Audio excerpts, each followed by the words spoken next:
Bonjour et bienvenue dans cette vidéo consacrée aux étudiants inscrits en première année tronc commun. Dans cette présentation, on va donner le cours numéro 1 de la matière méthode de travail et terminologie. Tout d'abord, la première chose que l'étudiant doit savoir, qu'est-ce qu'on veut dire par méthode de travail et terminologie, MTT. MTT, c'est une matière qui entraîne l'étudiant à apprendre comment faire sa propre recherche bibliographique et à rédiger ses propres textes. La recherche d'informations est un travail qui nécessite des méthodes correctes pour en réussir. La même chose, réussir son propre document écrit nécessite une connaissance préalable des termes utilisés dans le domaine et la connaissance aussi des étapes de la rédaction, en plus d'avoir les références correctes. Pour cela, on a besoin de savoir la terminologie. C'est quoi la terminologie et en quoi elle est importante pour l'étudiant?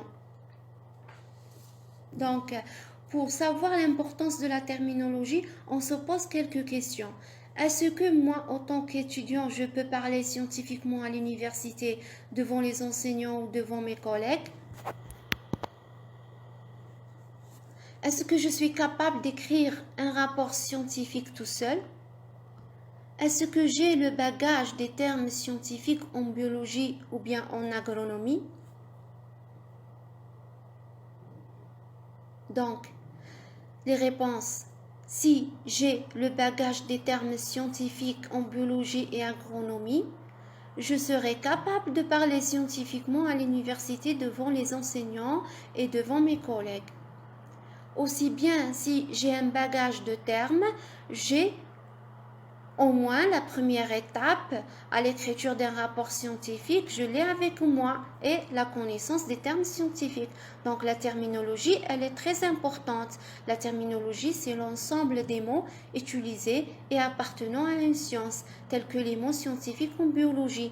Par exemple, restauration, végétale, communauté, écologique, écosystème, humide, réserve, par exemple, zone, réhabilitation, renaturation, espèces, population naturelle, biodiversité, herbacées, conservatoire, etc.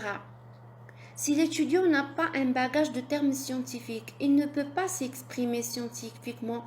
Pour ce fait, je sollicite et j'invite tous les étudiants et je les conseille à commencer à lire les articles, les livres, etc. pour enrichir leur vocabulaire scientifique et pour pouvoir communiquer et pour pouvoir s'exprimer scientifiquement. Dans ce contexte, entre la communication.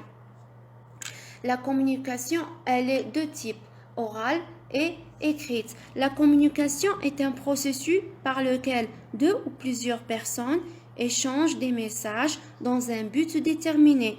Donc, elle peut se comparer à la chaîne information, émetteur, médium, récepteur et but. Donc, l'information est tout simplement l'information à donner. Par contre, l'émetteur est qui? Que pensez-vous? L'émetteur est l'auteur de la communication, qu'elle soit orale ou écrite, elle doit avoir un auteur. Le médium est le moyen de communication. C'est un processus de transmission. Par exemple, par oral, face à face, téléphone, Skype, etc. ou par écrit, courrier, email ou bien un article, un livre, un rapport, un mémoire, thèse de doctorat, etc. Le récepteur, c'est qui? Que pensez-vous? Le récepteur est le lecteur de la communication écrite et c'est lui qui va entendre dans la communication orale. Le but est tout simplement l'objectif à acquérir ou bien assigner à la communication. Donc, on va voir les différences ou bien les points de force de chaque communication, orale et écrite. La communication orale, son point de force est qu'elle a une interaction en temps réel. La communication orale, la principale caractéristique d'un échange oral est sa richesse. Les informations transmises à l'occasion d'un échange en présence du récepteur ne se limitent pas en effet aux seuls mots prononcés par le récepteur. Plus encore, c'est l'interactivité et l'immédiateté qui assurent à la conversation sa force. Donc, qu'est-ce qu'on a ici? Dans une communication orale, on a une interaction en temps réel parce qu'on a un émetteur et on a un récepteur. Ils sont en interaction directe. L'émetteur va donner son message qui va arriver au récepteur. L'émetteur va utiliser des codes pour coder son message. Le récepteur va essayer de décoder le message donné par le récepteur. Après son décodage, il peut directement donner sa réaction immédiate. Donc, le code utilisé dans ce cas peuvent être des gestes, des mimiques, le ton de la voix et des mots prononcés par l'émetteur.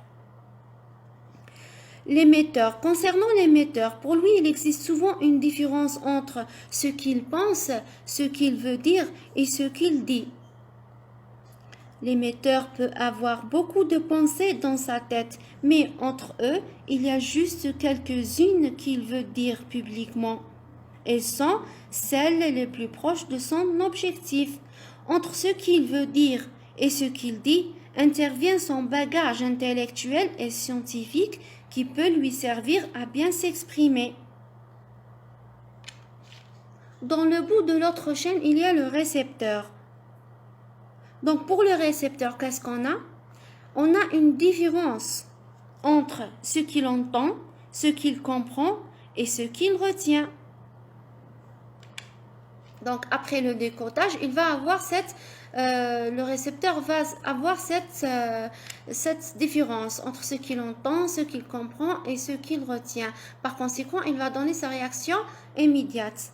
Donc, dans un contexte de communication orale, la réaction en temps réel du destinataire, qu'on appelle le feedback, permet à l'émetteur d'adapter son message, ce qui n'est jamais le cas d'une communication écrite. Donc, la réaction immédiate du récepteur est considérée comme un feedback que l'émetteur peut recevoir et peut selon ce feedback, l'émetteur va adapter son message. Il peut par exemple répondre aux questions, il peut améliorer l'information qu'il donne. S'il ressent que le récepteur n'a pas bien compris, il peut changer de parole, etc. Donc ainsi, dans une conversation, le récepteur comprend le message de l'émetteur grâce, premièrement, à ses gestuels. Les gestes qu'un émetteur peut faire durant sa présentation, par exemple, rester sans geste, ou bien utiliser des gestes avec les mains ou des mouvements physiques. Tout cela peut affecter le récepteur ou bien la compréhension du récepteur, aussi bien que les mimiques, l'expression du visage de l'émetteur, peut aussi avoir un impact sur les récepteurs, le ton de la voix. Quand la voix est forte, calme, rapide ou autre, ça peut se refléter sur l'opinion que peut prendre le récepteur. Non seulement ça, mais aussi un des points forts, ce sont les mots. Les mots sont un autre clé important. Plus elles sont précises, claires, scientifiques et directes, plus elles ont de la chance de donner le meilleur message possible au récepteur. Et comme ça, il peut retenir le max d'informations. Par contre, dans une communication écrite, il y a une absence d'interaction. Mais le point de force, c'est que le message va rester écrit et il peut être lu plusieurs fois dans le futur. Donc ici, on a un émetteur qui va donner l'information et va la coder en l'écrivant. Les modes avec qui il peut coder son message sont les mots, la ponctuation et l'organisation du texte. Ce message va être décodé par le récepteur qui va lire le message écrit par l'émetteur. Donc ici, on n'a pas une interaction directe. Pourquoi? Parce qu'il y a absence de l'émetteur directement. Il n'est pas présent dans le même temps où le récepteur va lire le message. Donc le message écrit n'est accompagné d'aucun signe extérieur. Seuls les mots écrits sur un support physique, donne un sens au message.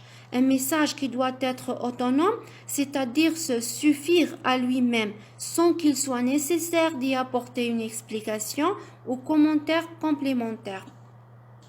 C'est bien là que réside toute l'exigence d'une communication écrite. Elle permet à notre message de rester écrit et permet au récepteur de le revoir le temps qui lui convient. Par contre, dans une communication orale, on n'a pas la chance de transmettre à nouveau le message. Les points négatifs de la communication écrite résident dans le fait qu'il n'y a pas de feedback direct, immédiat. On le trouve juste quelquefois en ligne en utilisant la technologie, mais elle reste un peu moins immédiate que celle de la communication orale. Donc aussi, comme un point négatif, on n'a pas de seconde chance pour reformuler les messages. Dès la première lecture, le message écrit doit être lu, compris et retenu par le récepteur. Une communication écrite, la réaction du destinataire repose uniquement sur le message écrit. Le destinataire n'a aucun soutien à la compréhension du message car il le lit en l'absence de l'émetteur. C'est ce qu'on appelle lecture différée, signifie qu'il y a un décalage entre le moment de l'écriture et celui où il est reçu et lu. Ce qui montre tout l'intérêt de rédiger son message avec précision, professionnalisme, bien écrire pour être lu et compris. Donc, la communication écrite compte sur des codes pour faire arriver l'information et acquérir le but voulu. On a principalement 3 éléments. Les mots.